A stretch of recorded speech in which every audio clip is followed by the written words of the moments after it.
Y bien, la presentación de ahora es sobre el sistema de pensiones. En realidad no es un sistema, es un conjunto de pensiones que entrega el Estado chileno en el siglo XIX, durante la era oligárquica, hasta la década del 20, a determinados grupos sociales. Vamos a ver ahora que la mayor parte de los grupos sociales son o funcionarios públicos y en su mayoría militares, ¿ya? Las personas chilenas. Entonces, algunas características centrales, primero, generales, que son como conclusiones generales, vamos a presentarlas primero.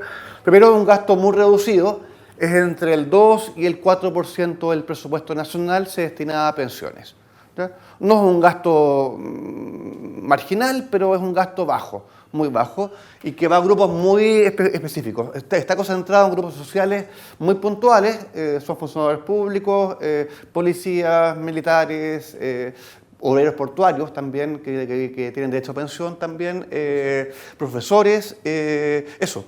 Y en general, los grupos que, especialmente los militares y policías, que conforman el 80% de los pensionados en este periodo, son grupos que son vitales para la seguridad nacional.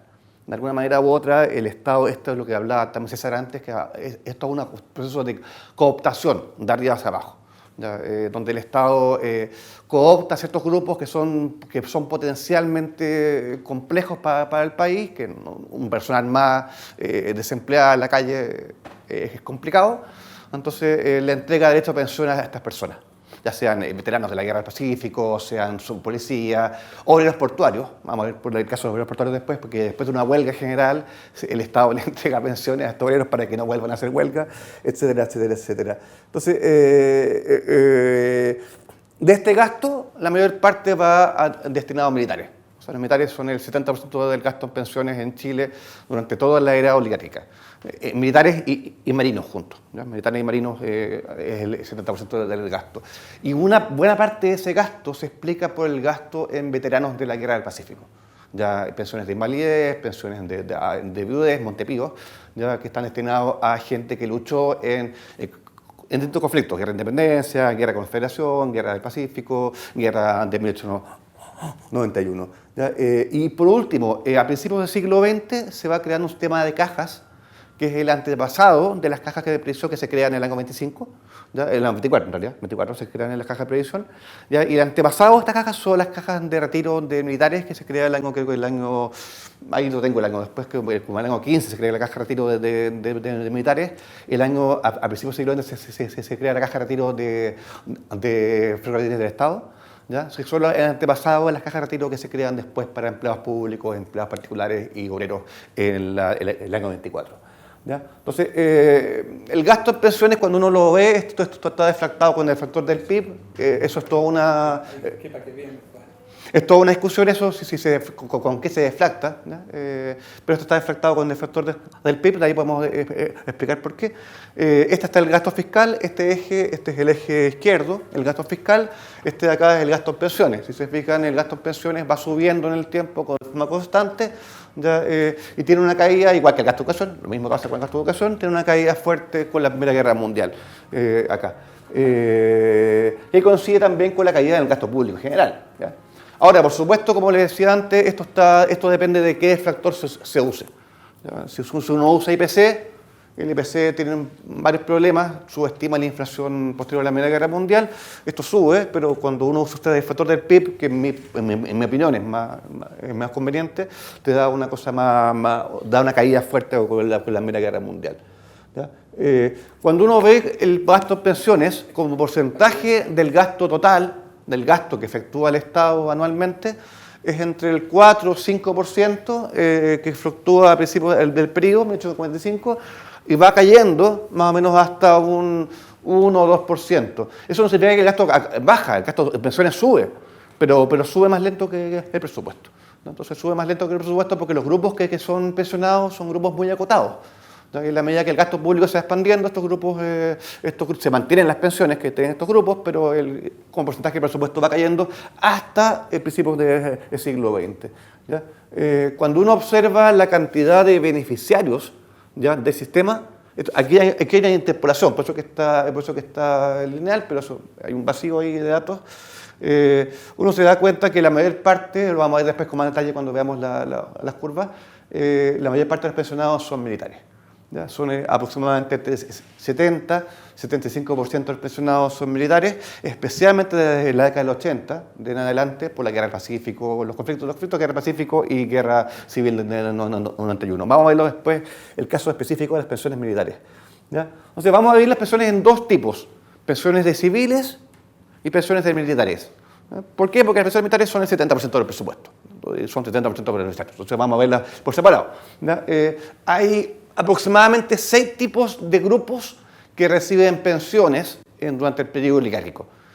El primer tipo de pensiones se llaman pensiones pías, asignaciones pías o pensiones de gracia. ¿No? Tienen diferentes nombres de acuerdo al ministerio. Cada ministerio tiene un nombre distinto, pero son pensiones que se entregan por leyes especiales. El Parlamento hace una ley especial para entregar una pensión a la hija del ministro de Corte Suprema, por ejemplo, cuya hija, que murió el ministro de Corte Suprema, la hija quedó soltera. Entonces se le da una pensión a una viuda o hija soltera de un funcionario público destacado.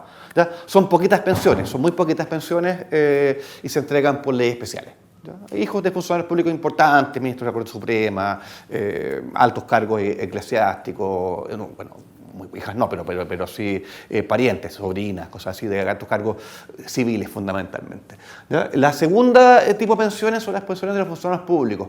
¿Ya? Los funcionarios públicos, por ley de 1847, se les entregaba el derecho a pensión, pero es pensión por invalidez, no es pensión por años de servicio. ¿Ya? Entonces, a los funcionarios públicos, cuando la ley decía que podía obtener una pensión teniendo retiro por invalidez física o moral. Había una comisión que examinaba al funcionario público y esa comisión determinaba si es que acreditaba invalidez física o moral para poder obtener una pensión. ¿Ya? No es un sistema por años de servicio. Al parecer, y esto nos falta revisar la ley, ya en la década de 1890, la ley de 1893 y 95, ya no lo hemos encontrado todavía esas leyes, al parecer esto cambia en la década del 90 a años de servicio. ¿Ya? Eso falta revisar todavía, es algo que es un avance en investigación solamente. ¿Ya? Lo segundo, el tercer grupo son las pensiones de los profesores. Los profesores, en la ley de 1860, que es la ley de educación primaria, les entrega derecho a jubilación también. ¿Ya? No tengo claro si es jubilación por años de servicio o si es jubilación por invalidez. Lo más probable es que sea por invalidez, ¿ya? Porque la idea de años de servicio no está todavía, es de fines de siglo. ¿Ya? Hay un grupo interesantísimo que recibe pensiones, son pensiones muy bajas, casi yo diría que miserables, ¿ya? Muy bajas, que son los obreros portuarios de Valparaíso y de Coquimbo. Solo esos dos puertos, los otros puertos no. Son obreros portuarios que eran parte del gremio de jornaleros y lancheros de Valparaíso y el de Coquimbo, que había sido creado en la década del 30, 1930 aproximadamente se crea el gremio de jornaleros, ¿ya? Y que el gremio les entregaba una pensión de Montepío a las viudas. Entonces, cuando estos obreros portuarios se plegan al paro general, a la huelga general de 1890, que es la primera huelga general que hay en Chile, ¿ya? El gobierno de Balmaceda disuelve los gremios de jornaleros, por motivos políticos obviamente, para que no vuelvan a hacer un paro, pero el Estado se encarga de cubrir esas pensiones. Entonces entrega a Montepío a las viudas de los portuarios y entrega pensiones de invalidez. Son pensiones de invalidez y Montepío. Aquí no tenemos pensiones de vejez. ¿Ya? Y ese grupo va bajando en el tiempo. Aquí se va a ver en el tiempo y se ve, si bien es muy alto, este es el morado, son los portuarios, va cayendo en el tiempo el número y es porque probablemente se entrega a los beneficiarios de 1890 y no a los nuevos obreros portuarios que van formándose después. ¿Ya? Eso hay que investigarlo todavía. Falta los policías. En el año 6 se le entregan pensiones de invalidez, Montepío y retiro también a todos los policías del país, a los policías municipales, eran policías de las municipalidades, y les entrega pensión a cargo de un fondo del Estado, a cargo de presupuesto. Entonces, todos los policías del país que dependían de las municipalidades, no dependían del Estado central, reciben una pensión de retiro, pensión de invalidez y pensión de Montepío a las viudas de los policías por ley de presupuesto. Y de hecho conforman, a principios del siglo XX conforman la mayor parte de los civiles que reciben pensión son policías. ¿Ya? Es un grupo grande. Por último están las pensiones de trabajadores de Florida del Estado, son muy poquitas, Ya hasta 1911 hay pensiones fundamentalmente de ingenieros, de ferroviarios, gente, altos mandos. No he encontrado ninguna pensión de obreros ferroviarios, ninguna, prácticamente ninguna. Hasta 1911 que se crea la caja de ahorros de Ferrocarril del Estado, que va a ir formando lentamente un sistema de pensiones para Ferrocarril del Estado a cargo de la empresa. ¿Ya? Entonces esto no está en el presupuesto nacional, pues está en el presupuesto de la empresa misma. Entonces no es cargo del presupuesto, no podemos verlo como gasto fiscal, porque está a cargo de la empresa que va creando a partir del año 11 esta caja de ahorro. ¿Ya? Acá se puede ver la cantidad de... Estos son los civiles, o sea, son todos los jubilados no militares que están jubilados. Se puede ver, se fijan bien, el naranjo son los funcionarios públicos que se acogen a retiro por invalidez. Este que está en verde son profesores, que es un grupo grande, va creciendo mucho en el tiempo. El grupo en azul son los policías, que parten muy tardíamente, pero comienzan a crecer muy rápidamente. Y el grupo que está acá son los obreros portuarios de Valparaíso y Coquimbo, que va bajando en el tiempo porque, como les decía, el Estado solamente le cubre la pensión a los que ya estaban en el año 1890 y no a los nuevos obreros portuarios. ¿Ya? Eso básicamente cooptación de los dirigentes que habían participado en la huelga general de la 1890, cooptarlos con pensiones de invalidez y Montepío. ¿Ya? Esta curva naranja que está acá, la vamos a desagregar por ministerio, solamente este grupo naranjo que está acá, que son funcionarios públicos, y se puede ver acá. Acá hay unos grupos vacíos en la serie, así que esos son vacíos que nos faltan, años que no encontramos el presupuesto. ¿Ya? Si se pueden ver, la mayor parte de los beneficiarios son de Hacienda y son de Interior. O sea, funcionarios de aduanas, funcionarios de sistema de telégrafo, etcétera, etcétera, etcétera. Son funcionarios de aduanas, es la mayor parte de los funcionarios jubilados acá. Y reciben pensiones bastante buenas los funcionarios de aduanas. ¿Ya? Ahora, militares. Los militares son el grueso de las pensiones que se entregan en el siglo XIX. ¿Ya? Y hay varios tipos de pensiones. ¿Ya? Pensiones por retiro. Ya son las primeras tipos de pensiones que tienen los oficiales. Ojo, la tropa no tiene pensiones de retiro, solamente los oficiales. ¿Ya? Y son pensiones temporales. Hay retiro temporal, retiro absoluto, que es por invalidez, determinado por una comisión que determina la invalidez, puede ser por edad, pero por invalidez por edad. ¿Ya? Y retiro especial. El retiro especial son militares que son jubilados después de la Guerra Civil de 1891, que habían luchado por Balmaceda, que son jubilados después de la Guerra Civil para sacarlos del ejército, pero se les entrega una pensión para que se quede tranquilo. Es una forma también de cooptación, digamos, de personas que son potencialmente peligrosas para el orden social. ¿Ya? Estas de acá, estas pensiones comienzan en el año 15 a ser pagadas por una caja, por la caja de retiro que reemplaza el sistema estatal, o sea, a la entrega directa de beneficios, ¿ya? Y ya no son pagadas por el presupuesto nacional. O sea, hay una transición desde el año 15 hasta el 20, donde los militares comienzan a jubilarse ahora, o los oficiales, ojo, la tropa no tiene derecho a nada, ¿ya? Solo a invalidez, la tropa tiene derecho a invalidez, a jubilarse ya por la caja de retiro, ¿ya? Y no por el Estado directamente. ¿Ya? Y lo segundo es el Montepío. ¿Ya? Los militares reciben Montepío, las viudas o hijas solteras de militares hasta hoy día reciben Montepío. Hoy día son bastante generosos los Montepíos, ¿ya? De las hijas solteras especialmente. ¿Ya? Ya conozco varios casos de ese tipo. ¿Ya? Y el año 11 esto va siendo reemplazado por un fondo Montepío, que se les descuenta a militares una parte del sueldo, ¿cierto? Que va a un fondo Montepío, que ese fondo Montepío se le paga esto acá. Ahora, el Estado también entrega dinero a esa caja de Montepío, a la caja de tanto a esta caja de retiro como al fondo Montepío entrega fondos directamente al Estado, además de los descuentos que se le hacen a los militares. ¿Ya? Y por último, el grueso de los jubilados no son militares de línea, son militares que habían luchado en conflictos bélicos. ¿Ya? Hay pensiones para la guerra de independencia, que se entregan desde la década de 1870, 73 para adelante. Hay pensiones para la guerra contra la Confederación desde el año 88, antes no, ¿ya? Son 40 años después, son poquitos. Y van muriendo en el tiempo, así que para el presupuesto esto es bajo. ¿Ya? Y esto es lo que es grande. Para inválidos y viudas de la Guerra del Pacífico, que es un presupuesto bastante grande, ¿ya? Hay todo un mito de que el Estado dejó votado a esta gente, no es tan así. Se entregaban pensiones a veteranos, pero a inválidos, no a todos los soldados, inválidos y a viudas de veteranos de la guerra, Así como grupos especiales, como por ejemplo los veteranos, los sobrevivientes del combate naval de Iquique, la viuda de Prat recibió una pensión gigantesca. ¿Ya? Olvídense, la pensión que recibía era gigante. ¿Ya? Y por último también para la guerra civil del 91. Acá se pueden ver las pensiones, aquí faltan algunos vacíos, aquí nos faltan datos, digamos, del número de beneficiarios. Esta es la cantidad de beneficiarios, este no es el monto en dinero.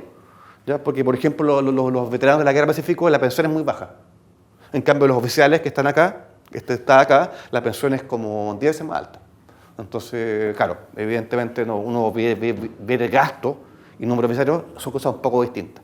¿Ya? Pero es que se ve, fíjense que desde la década del 80 la mayor parte de las pensiones, 2/3 de las pensiones pagadas son pensiones pagadas a viudas o inválidos de la Guerra del Pacífico, a lo que se suman después la Guerra Civil del 91. Y esto explica por qué la curva va bajando. ¿Ya? ¿Por qué va bajando la curva? Porque la curva va bajando porque se van muriendo los antiguos soldados, las viudas se van muriendo con el tiempo. Claro, la curva del número de pensionados militares va cayendo en el tiempo desde el principio del siglo XX, porque claro, porque ya la cantidad de esto verde va cayendo acá. ¿Ya? Fundamentalmente eso. O sea, en otras palabras, el Estado entrega pensiones a algunos grupos, a grupos que son potencialmente peligrosos, ¿ya? Como militares, policías, algunos grupos que entrega como derecho a los funcionarios públicos, por ejemplo, a grupos como los portuarios, que es bien interesante, que es una pensión que se entrega solamente a esos portuarios, no a los que vienen después, algo posterior, solamente a esos puertos, no en todos los puertos del país, que es por motivos de la huelga general. ¿Ya? Es decir, hay una política selectiva a grupos con más capacidad de presión, grupos con más posibilidad de inestabilidad social, se le entregan más derechos, más pensiones. ¿Ya? Entonces, eso más o menos el panorama. Pensiones había. No se inventan en el año 24. Había pensiones en el siglo XIX, las había. ¿Qué pensiones eran? Bueno, no eran universales para nada. No eran tampoco para todo el mundo y tampoco se consideraba un derecho. ¿No? Eran para grupos muy puntuales de la sociedad, básicamente funcionarios públicos. Eso. Sí.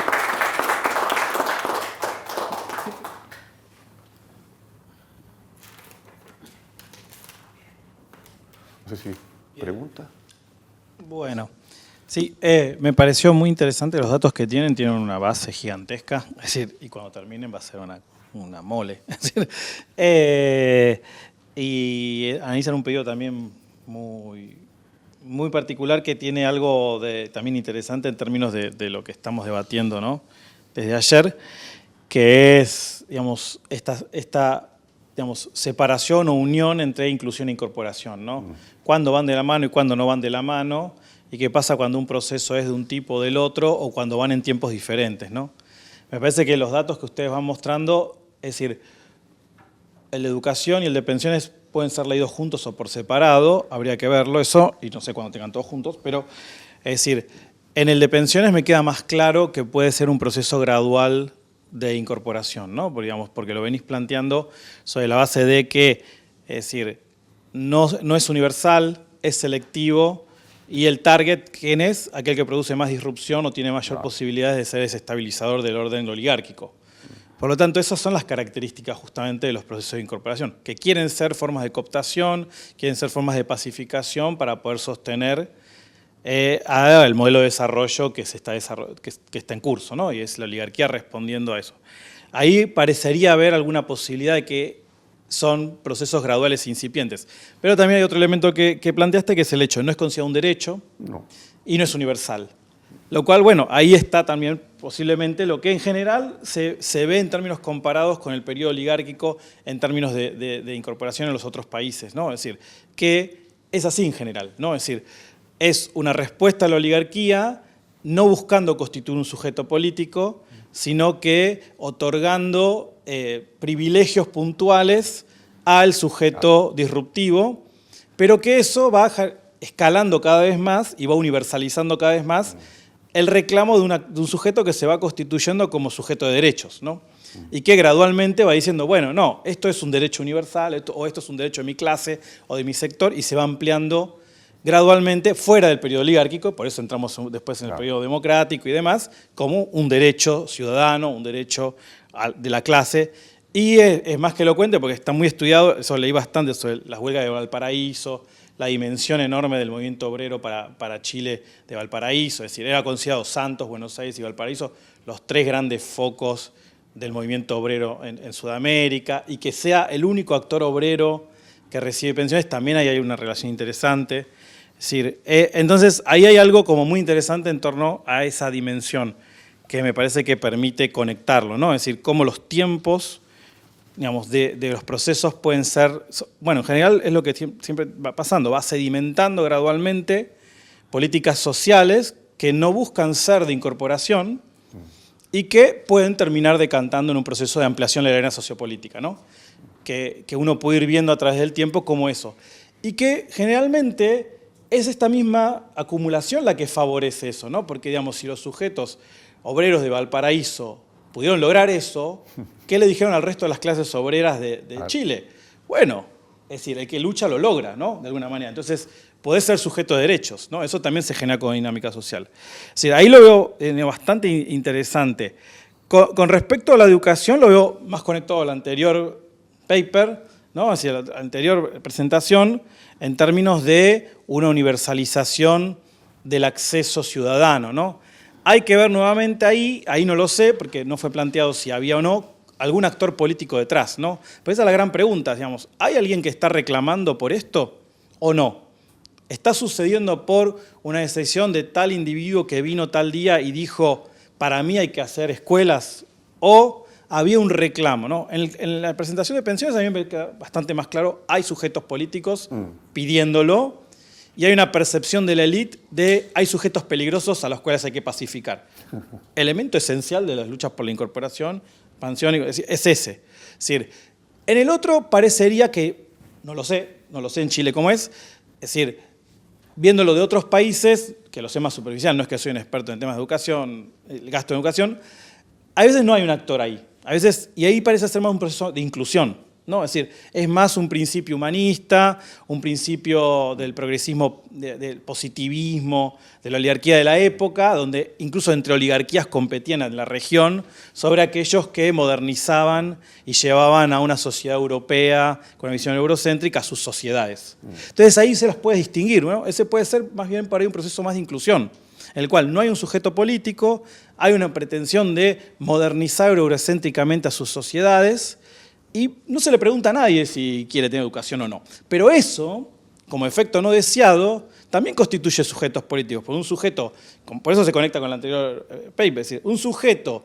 que comprende más la realidad, bueno, tiene posibilidades de leer el manifiesto comunista, qué sé yo, es decir, sabe leer. Y bueno, lo lee, y a partir de que lo lee dice, uy, ya, no sé, o lee el diario de los anarquistas. ¿Cómo? O el Nuevo Testamento. O el Nuevo Testamento, y se hace un mesiánico que busca también la revolución por otros medios. Es decir, lo que fuera. Es decir, o se hace un conservador y defiende el régimen. Lo que fuera, pero puede complejizar su concepción de la realidad. Entonces, aquí habría que conectarlo con qué sujetos hay. ¿Quiénes están en ese debate? Más allá de la oligarquía, ¿no? Y si hay, ¿no? Por ahí no hay. Pero mostrar que no hay también, ¿no? Es decir, a mí me parece que ahí es donde se pueden conectar estos datos muy interesantemente y se pueden comparar, ¿no? Necesitamos la respuesta de Ricardo a tu pregunta. Ah, bueno. No, prefiero... prefiero que... Diego, ¿qué opina? Sí, Diego pidió la... Exactamente. Gracias. Tres cosas y voy a partir por la... Yo le aplicaría, conociendo el caso, raíz cuadrada a la idea de los sujetos disruptivos peligrosos. ¿Por qué? Acá es otra la variable, es la variable electoral. Los funcionarios públicos empiezan a obtener beneficios porque varían entre el 11 y el 8% del electorado. Y eso se ve en que en la década de 1900, cada vez que hay elecciones, como no había un derecho administrativo general y no había leyes que establecieran cuáles son los beneficios para cada grupo, cada 3 años cuando había elecciones, ley de reajuste de remuneraciones al servicio tanto, al servicio tanto, al servicio tanto, al servicio tanto. Es una lógica electoral. Ya. Y eso para que lo vean. Podrían partir en el libro de Samuel Valenzuela hay estadísticas sobre cómo se compone. ¿Pasó en vía reforma? Claro, sí, cómo se compone el electorado y después hay creo que en la sinopsis estadística aparecen también algunos años los datos de la composición electoral. Entonces eso es lo primero. Lo segundo, acá me hago autobombo y en un artículo que publiqué en Historia del 2018 hay una nota al pie en que aparecen las leyes todas las leyes de pensiones para funcionarios civiles. Y lo que aplica es el criterio de años. Porque de hecho. ¿Cuándo comienza a aplicar el criterio de año de servicio? Porque eso como en 1860. Porque de hecho, si tú. Pues me puedo equivocar, pero estoy casi seguro. Porque cuando tú revisas, vas al Archivo Nacional Histórico o haces la continuación en el ARNAD, encuentras las carpetas de los funcionarios postulando a las pensiones. Ah, perfecto. Entonces, eso es súper importante. Y el tercer punto, contarles. Cuando con Manuel hicimos el paper sobre las mujeres en el sector público y usamos el presupuesto, tuvimos el problema que no sabemos por qué, pero no encontramos ninguna ley sobre cómo se hace el presupuesto. Los colegios aparecen y desaparecen, aparecen y desaparecen a partir de la década de 1910. Entonces, eso hay que tenerlo en cuenta para cuando vean las estadísticas, porque puede haber un fenómeno que nosotros lo vimos en el anuario estadístico, que ahí sí hay muchas estadísticas de educación que en años no aparecen en el presupuesto y es súper difícil hacer la definición metodológica de si lo incorporas o no lo incorporas, porque eso ya te desdibuja eso. Gracias. Mi comentario es súper breve y lo otro es un comentario que fuera de contexto, pero que lo quiero hacer igual. El tema de la evolución de la mortalidad. Porque para las pensiones y el gasto, los datos de mortalidad son claves, ¿verdad? Intenten hacer algo en ese sentido, digamos, para comprender por qué se mantiene alto el aumento de la edad de fallecimiento de la gente, aumenta el gasto, ¿no? Traten de buscar, a ver si hay una cosa. Y el comentario fuera de contexto es sobre la caja de los ferroviarios. Este es el año 11. Sí. Mi abuelo, Eliseo Gallardo, era el presidente del sindicato. ¿En qué época? De los ferroviarios. ¿Pero en los años 30? No, muy joven, muy joven. Mi abuelo nació en el 70 y algo. Así que esto es porque hago un homenaje a mi abuelo.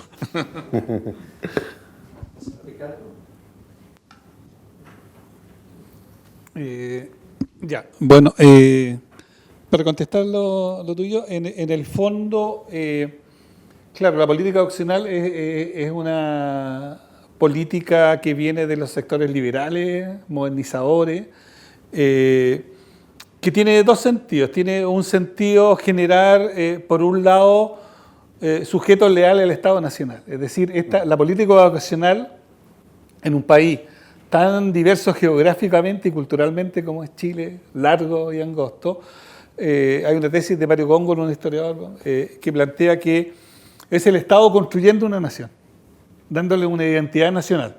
Entonces, este Estado ocupó el sistema educacional para homogeneizar al ciudadano. Por eso, para un ministro de Educación tiene una frase célebre en que él dice, en este país todos los estudiantes tienen que estudiar un ramo el mismo día y a la misma hora. Así de homogeneizante. Y el currículum que se va a enseñar va a ser un currículum que se diseña en Santiago por las autoridades políticas y todos estudian lo mismo. No hay espacio para que las regiones o las comunidades locales intervengan o planteen modificaciones a los programas. O sea, un sistema jerárquico, centralizado, autoritario, que tiene como objetivo crear un ciudadano chileno, leal al Estado Nacional, por un lado. Y por otro lado está de generar un sujeto que tenga ciertas instrucciones para el mercado laboral. Por eso que la educación técnica, comercial de 1890 adelante no solamente tiene que ver con Balmaceda y su progresismo industrializador, sino porque sectores de los gremios empresariales, Sofofa, o sea, los gremios empresariales empiezan a presionar al gobierno de que la masa de estudiantes tienen que ser educados para el trabajo y por lo tanto hay que dar educación técnica, hay que generar educación comercial, entonces, pero es desde arriba. Desde abajo lo que hay es que también hay demanda. Por ejemplo, los sectores artesanales consiguen muchos subsidios para escuelas que ellos crean. En los pequeños pueblos rurales la gente se organiza y le pide al Estado la escuela. ¿Ah? Y el Estado que dice, mira, yo coloco el profesor, pero el local lo ponen ustedes. Por eso cuando uno ve las estadísticas de los locales de las escuelas, hay más o menos un 25% de colegios que fueron cedidos por los propios ciudadanos. O sea, gente que puso una casita y dijo, ya, aquí está la casa, pónganos un profesor, pónganos los pupitres y los materiales de estudio, pero nosotros queremos la escuela y cooperamos. Entonces, hay una demanda desde abajo, pero que es quiero esto, ¿y usted qué pone? ¿Ah? Pero operan esos dos mecanismos. Sí, hay un tema que me interesaría matizar, porque es verdad lo que tú dices, Federico, pero no todos los grupos que tenían pensiones eran grupos peligrosos, entre comillas. No todos. O sea, los profesores públicos, la lógica no es la lógica de apaciguar para que no me lo vuelva dinero. Y los profesores tampoco. Entonces, hay grupos que reciben pensión por diferentes motivos, pero no necesariamente porque son peligrosos. O sea, los militares claramente sí. O sea, evidentemente, especialmente los veteranos de la Guerra del Pacífico que están acá, y que son potencialmente gente que puede estar siendo bandido en la carretera, digamos, asaltando gente. Entonces, mejor dar una pensión. Digamos, y a las viudas igual. Pero en el caso de los funcionarios públicos y de los profesores, no es tan así. Ya son grupos que hay otra lógica, como decías tú, Diego, vamos a analizar ese tema electoral, porque efectivamente la lógica no es exactamente la lógica de apaciguamiento para impedir el alteramiento del orden social. Es un poco distinta. ¿Ya? En las pensiones pías, que son estas bien bajitas que están acá, la lógica es entregarle una pensión a la viuda de alguien importante, de la élite, por supuesto, ya casi siempre, y cuyo marido murió, no tiene cómo pagarlo. Entonces, es una lógica esencialista, entregar a la viuda de alguien importante, qué sé yo, etcétera, etcétera. No siempre la lógica es de apaciguamiento, es la lógica primordial, yo diría. En el caso del portuario, el caso más extremo, en el caso de los portuarios, el caso de los policías militares.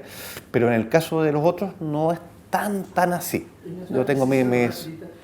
¿Conoces profesores universitarios o No, profesores de primaria y secundaria. Que profesores universitarios son tan pocos que te darían 2 o 3 jubilados. O sea, acá está la cantidad de jubilados, y fíjate que la cantidad de jubilados profesores de universitarios debe ser 2 o 3, con suerte. Entonces, trabajamos hasta morir. Claro, sí, además. En el fondo, los profesores son 80% mujeres, Ricardo. 20% hombres. Claro. O sea, ese es el porcentaje son mujeres las profesoras. Sí. Y las jubilaciones son puras mujeres. Sí. Pero generalmente las jubiladas son la directora del colegio, o sea, es por autoridad. No llega una profesora rural, ahí no llega.